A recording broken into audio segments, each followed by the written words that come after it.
प्रसूति को 5 ज्ञान की बातें कही और प्रसूति से कह दिया अगर तुम्हारा विश्वास पक्का है तो परमात्मा गोदी में झेलेंगे। अग्नि में कूद गई और आखिरी में हुआ वही, सती के शव को मेरे महादेव ने कंधे पर धारण कर कर तांडव किया।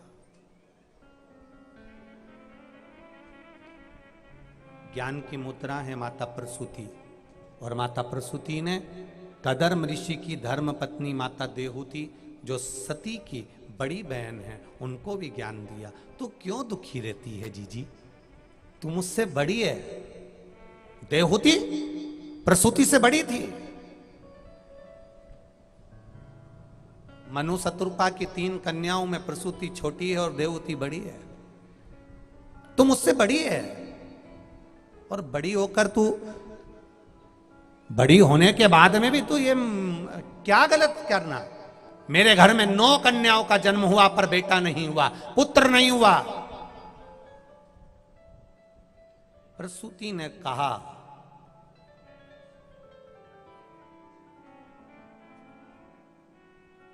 घर में अगर 100 बेटे भी जन्म ले लें और एक बेटी भी जन्म ले लेना तो वो 100 बेटे के बराबर एक बेटी होती है। ये प्रसूति के शब्द हैं। बेटा एक बार मां बाप को दुखी देख सकता है, पर दुनिया की कोई बेटी ऐसी नहीं जो अपने मां बाप को कभी दुखी देख ले। वो दुनिया की बेटी नहीं हो सकती, कोई नहीं। एक बार बेटा अपने मां बाप को दुखी देख लेगा, पर बेटी कभी अपने मां बाप को दुखी नहीं देखती। थोड़ा सा भी दुख आया ना माता पिता को तो फोन लगाकर पूछ लेती है पापा की तबीयत कैसी है, मां कैसी है। थोड़ी सी भी तकलीफ सुनेगी पूछेगी। कई गांव ऐसे हैं, कई जगहें ऐसी हैं, कई क्षेत्र ऐसे हैं जिन क्षेत्रों में एक बार अगर बेटी की शादी कर देते हैं तो बेटी की शादी करने के बाद माँ बाप ऐसे फ्री हो जाते हैं कि अब हमें बेटी से कोई मतलब है ही नहीं। कई क्षेत्र ऐसे हैं, कई गांव ऐसे हैं, बहन बेटी को पूछना बंद कर देते हैं।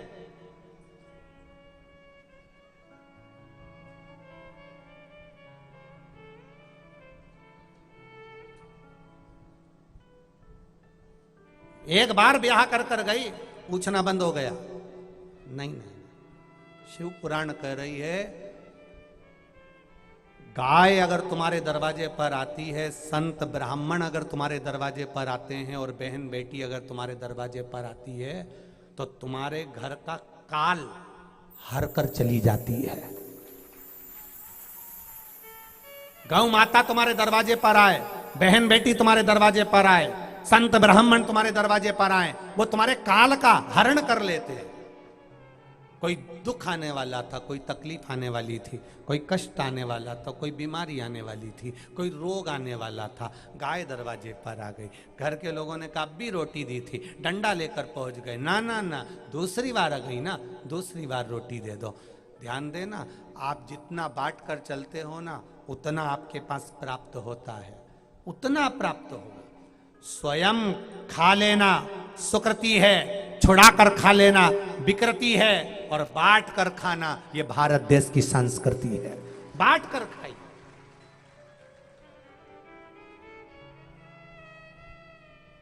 छुड़ा कर नहीं खाना।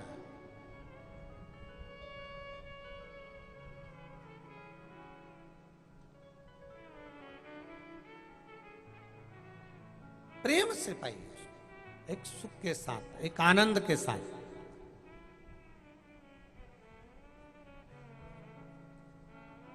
शिव महापुराण की कथा वर्णन कर रही है।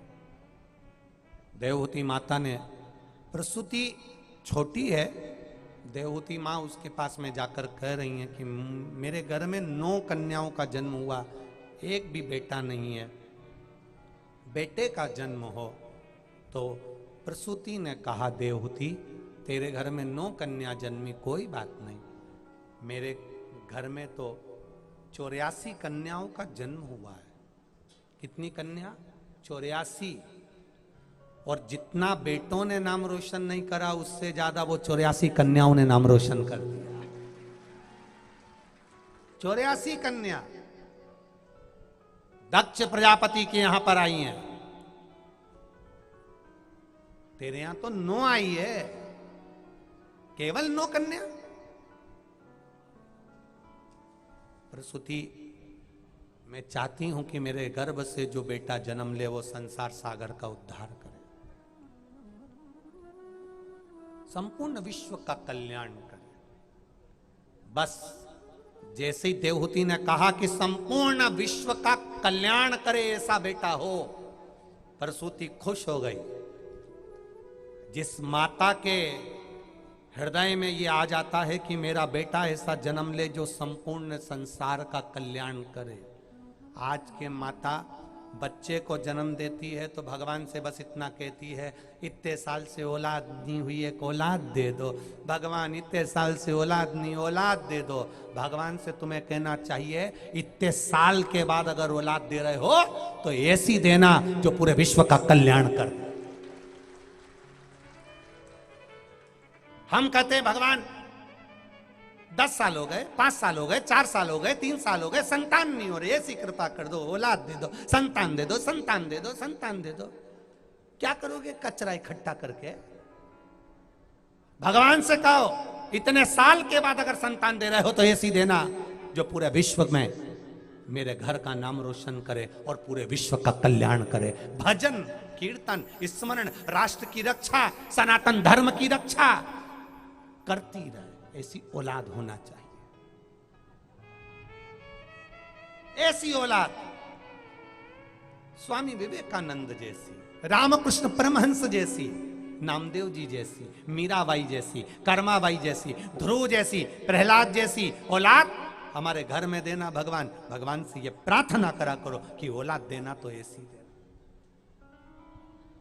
हम मांग भी रहे हैं भगवान से तो केवल इतना, भगवान 5 साल हो गए संतान दे दो। भगवान के क्या करेगी, बस संतान मांगो तो ऐसा मांगो कि विश्व का कल्याण हो, सनातन धर्म की जय। ऐसी तो औलाद हो जो विश्व का कल्याण करे, नहीं तो मालूम पड़े बस खुद का कल्याण करे तो कहीं करोगे ऐसी औलाद का। धुंधकारी जैसी, धुंधकारी ने क्या करा था? जिस मां ने पाल पोस कर बड़ा करा, धुंधली ने, धुंधकारी ने उसी धुंधली से कहा लाओ चाबी दो, सत्ता दो, वैभव दो, पैसा दो। धुंधली ने नहीं दिया। मारा बुढ़ापा कैसा निकलेगा, नहीं दूं 1 रुपया भी। बात धुंधकारी ने मां का गला दबाया और अंत में मां बचकर भागी भी तो कुएं में कूदकर प्राण त्याग दिए। गोकर्ण जैसी संतान होती है तो पूर्वज भी तर जाते हैं, और धुंधकारी जैसी संतान होती है तो जिंदा रहकर भी लोग मर जाते हैं। क्या करोगे ऐसी औलाद का?